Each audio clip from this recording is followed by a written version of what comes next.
think you can beat David Price in a policy debate? Can you show that you're better than any opposing candidate on serious economic issues? Can you out-talk him? Do you know more economics than he does? Well, I do think that David Price is limited by what he's allowed to say, frankly, and I think one of the frustrations most Americans have is that our government has been lying to us and continues to lie to us. So my offer to the voters is an honest conversation on the issues that are affecting us.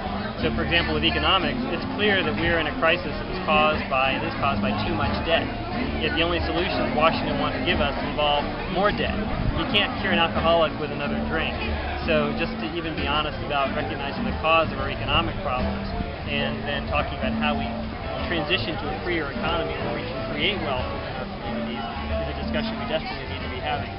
Mr. Price, unfortunately, is limited by what he's allowed to say and what his congressional leadership will let him say. So he's going to be in a tough position in a policy debate because he's not allowed to be on it. All right, so you talk about that, and I've heard you talk about before reducing government spending. So what I want to know is, you're in a debate, and David Price says this. All economists agree that it takes money to make money. Capital gets reinvested into new industries and ventures to generate more wealth and turn the world's motor. However, during a recession, individuals and banks reduce spending, keeping their capital saved rather than invested and lent. While saving has personal prudence, it is macroeconomically unwise. The decreased consumer spending and bank investment causes factories to slow or shut down, resulting in unemployment and rising prices. The government can utilize the multiplier effect by taxing income and savings to fund construction and production projects. These projects aren't always managed perfectly, but they reinvest capital which would otherwise be stored and not producing output. There's no advantage to having wealth that isn't being employed. But funding projects generates new jobs and ensures a cyclic flow of wealth. Shouldn't we build up our projects when capital lies dormant in a recession? Yes, the paradox of thrift.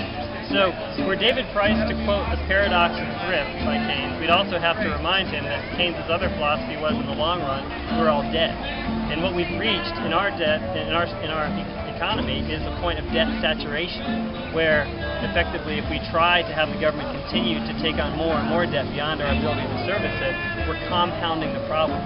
So at a very real level, what we need is not more capital in government hands to be malinvested and given out through crony capitalism, but we need to get more capital that can be put to work in our local communities. That means freeing up the market to create our own jobs, our own businesses, and not relying on the government as a source of debt finance stimulus, which is simply tying more weights to our ankles and ultimately slowing us down. But what you've just given me is a whole bunch of fiscal policy that assumes completely constant monetary policy. You talk about the federal debt and you ignore the fact that the Federal Reserve has the ability to reduce the real value of the federal debt by modifying the currency. Can't we fund projects and modify the value of the currency? Yes, it will reduce the value of savings. And I recognize that that's disadvantageous to the individual, but we are in a recession. There are disadvantages to the individual. Reducing the value of the currency would increase economic flow if combined with a good fiscal policy. Well, here's the problem with our monetary policy is that we're reaching the mathematically constrained end game for our faith-based currency. What we've got is a system of debt-based fiat money that, as you know, can be expanded at will by the Federal Reserve and given out through crony capitalism, as we've all experienced. That system, however, is mathematically limited because when you've got a system of money where your money itself is based upon debt, and new money coming into circulation comes with a burden of interest to pay it back, you need over time an exponentially increasing amount of new money to service the existing debt. What you're talking about is when the federal debt becomes so large that the real interest, disregarding what the Federal Reserve claims the interest is, the real interest on the federal debt exceeds the maximum power of taxation at the peak of the Laffer curve. It becomes impossible, even if government spending goes to zero, to ever pay off the debt because the interest on the debt exceeds the power of taxation. Exactly. And I don't know if David Price understands that. Do you think we're at that point? Well, we're clearly at the point where we have tipped over into the diminishing marginal utility of debt, where more debt added into the economy is actually reducing our GDP instead of increasing. That's the beginning of the end game. So until we're willing to have an honest conversation about dealing with the reality of the crisis of too much debt and the need to purge malinvestment and get debt back in the economy down to a sustainable level, all we're going to be doing is stimulating ourselves off the cliff. All right, you convinced me on your fiscal policy. Then David Price comes back with a statement about monetary policy again. He says, during a recession, many companies, especially small businesses, experience a reduction in profits. Because they are businesses, they must scale back their operations to compensate. Yet long-standing social custom coupled with union negotiation makes it almost impossible to reduce wages and hours. Thus, the only way a company can scale back operations is through layoffs. In layoffs, not only are some individuals punished for lack of productivity out of proportion to their actual reduction in productivity, but there's a decrease in specialization of labor, which results in higher prices for consumers. This reduces total economic output, creates an unemployment panic, and compounds the recession. But there is another way. The Federal Reserve can inflate the currency, lowering real wages without lowering nominal wages. The recession is still there, but there are fewer layoffs. The burden of lost productivity is shared instead of focused in certain individuals that didn't necessarily actually have their productivity go to zero even though they became unemployed and their income went to zero. And there's no unemployment panics.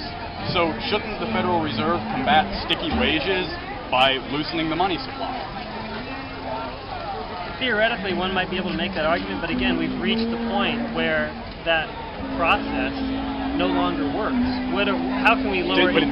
Did it work before? I mean, it did work in some cases? It depends on your definition of work. If by work you mean, can we steal from savers and investors and encourage crony capitalism that benefits the politically well-connected at the expense of everybody? Yeah, you could argue that. But why does it benefit the politically well-connected at the expense of everybody if I take a real pay cut, but everybody in my company stays employed, and a few individuals whose productivity only went down by 10%, they don't lose all their income? People are on the treadmill of trying to compete to maintain a standard of living against the currency that's declining in purchasing power. The crony capitalism and the politically connected gets into who has access to the first dollars off the printing press, if you will, the electronic printing press. The people who have access to the money first when it's created in an easy money regime, they're the ones that benefit because they're getting the first fruits of the harvest before prices go up. Unfortunately, though, as we've talked about, we're at the point of debt saturation, where we're already seeing interest rates at 0%. What is left? The Fed is out of bullets. And to say that we can continue to reduce interest rates or be any easier with easy money ignores the fact that there's too much debt in the system. For every lender, there's got to be a borrower, and there aren't a whole lot of credit-worthy borrowers who are interested in levering up in the current environment. So we're at the point where the tried and true formulas of Keynesianism, so-called Keynesianism, are no longer effective when you reach the point of debt saturation. Okay, now the federal government is trying to control the internet. Are people like me the target of the federal government's attempts to control the internet? Are they mad that I don't have to buy big books to understand what's happening in the world? And would you fight tooth and nail? Not just, I don't want to say, vote no on the bill. You can vote no on the bill. The bill's going to pass anyway. Would you talk to Ron Paul and talk to Barney Frank if you have to, and stop the federal government from having any regulatory control over the internet? That is a critical issue. Yes, I will, and you can get a pretty good picture as to how dangerous the current situation is when you consider that the Department of Homeland Security just this past month, over the July 4th weekend, put out a very short, 15-day request for comment on a proposal for a policy to provide universal internet user identification. So you can see how the screws are going to be clamped down, and it isn't even going to require additional acts of Congress for things to happen. The bureaucratic processes are already in motion to start clamping things down, and we need to fight against it. Is it unconstitutional that the Department of Homeland Security even has the authority to make any kind of regulation? Shouldn't Congress be in charge of all that? Indeed, and you get to another important topic, which I call the Write the Laws Act, where we look at Congress essentially delegating its constitutional authority to write legislation to unelected bureaucrats and lobbyists. So you end up with regulatory capture and rules that are written by the politically connected with no legislative recourse for we the people, us the people. Cool. Thank you. Thanks for coming out.